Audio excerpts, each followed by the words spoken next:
There's an interesting section of the Life Points website entitled Got Issues. And Got Issues deals with things going on in life like anxiety or fear or shame or anger, control issues, bitterness, things like that, that really hinder our relationships. Well, when you tie sexuality in with other people and we have dysfunctional relationships and we're inappropriately sexual, it manifests kind of issues in our life. Well, for the sake of conversation, most of the issues that you and I deal with in life, all of humanity deals with, can be boiled down into three, okay? So what is it that we're really looking for? We're looking for the antidote to three problems in life. I've heard it said that most every dilemma that we find in life, the answer can be found in the first 11 chapters of Genesis. And that's kind of actually true. I don't think there's a scenario that wouldn't fit into a principle you find in those first 11 chapters of the Bible. The thing that you got to keep in mind most when you look at Genesis is that right after the fall of man, there were three things that Adam and Eve experienced for the first time they had never experienced before. We talk about these in various points along the way in Life Points. The first of which is fear. Before sin entered the world, Adam and Eve were afraid of nothing. They were totally open. They had nothing to fear, not even fear itself. They didn't know fear existed. They lived in a pristine environment where there was the absence of fallenness, the absence of rebellion against God, and they were free to make whatever choice they wanted to make, given to them by God, and they were afraid of nothing. The second thing is that the Bible says that they were naked and they felt no shame.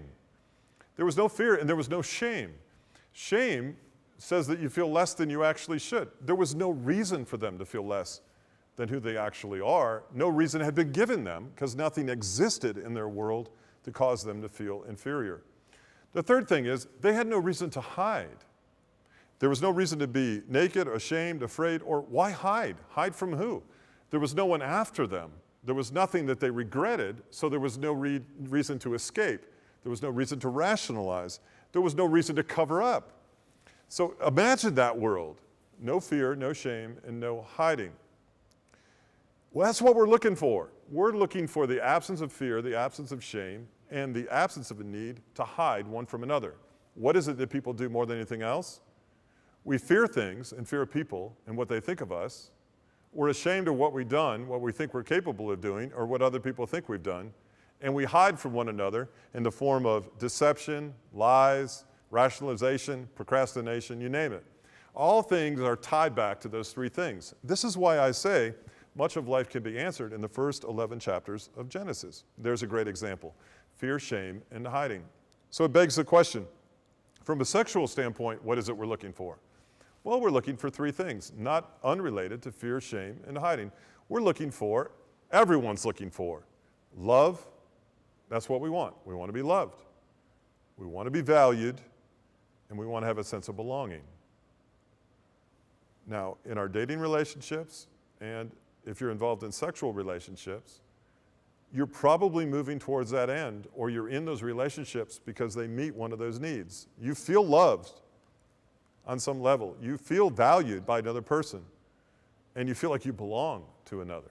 Well, the problem with that is, if we place our emotional and spiritual well-being as a person as equally inexperienced in life as we are, who lacks wisdom, who is looking for these very same things from you, the question is, can two people who don't have that share that with one another in the appropriate context so everyone's needs are met? And the answer is, not really.